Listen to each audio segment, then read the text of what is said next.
نهاية لقائنا، تعالي سهر معانا. في نهاية لقائنا طبعا احنا النهارده كان يومنا حافل سامر، لقاءات جميلة لجريدة المساء العربي. بدأنا باللقاء مع رئيس مجلس إدارة مؤسسة عبد القادر الحسيني، وكمان بعد كده لقاء مع صالون المصري الثقافي مع محمد المصري الفنان والشاعر، وكمان لقاء مع الفنانة الجميلة رحمة رزيق مطربة الأوبرا. ومش كده وبس، ده معانا اللي بتقول عليها إن أنا موهوبة بس وصوتي مش قوي، ده طلع صوتها حكاية وألف حكاية.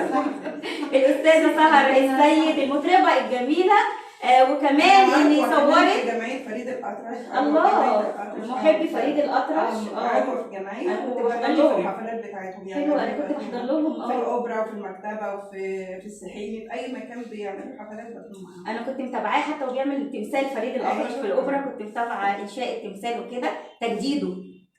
فبجد محبي فريد الأطرش صالون جميل قوي، وانا بحييهم، بحيي رئيس مجلس ادارته. معانا بقى الشاعره الجميله فاطمه منصور الجميله طبعا.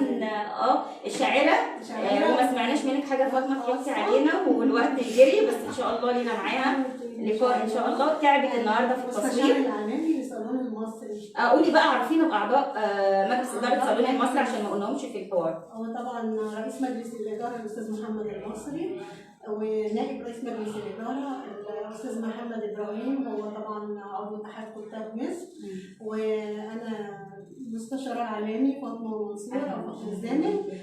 معانا الاستاذه منال غانم، معانا الاستاذه هدى وهبه، الكابتن دهب مجرابي، استاذ جمال الدين، استاذ ياسر مصطفى.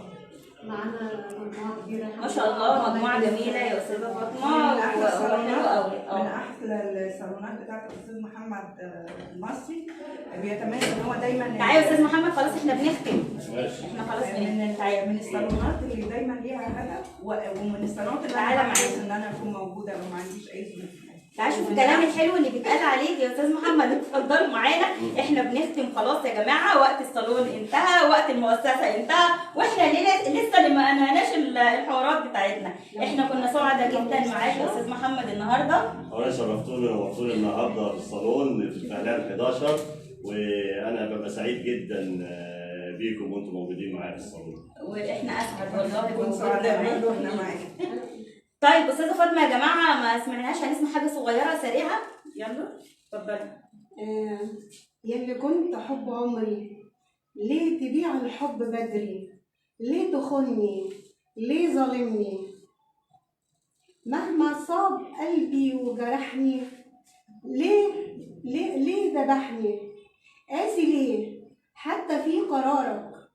ليه كوتني بجمر نارك؟ نزلت دموعي من سكات، نار بتكوي في الضلوع، واتشكلت كل الآهات جوه العيون ومفيش رجوع، والحزن زاد والذكريات الحلوة ليه صبح الرماد. يا كل لحظة أمنيات، يا كل لحظة حنينة، أنا عايشة إنما من غير حياة.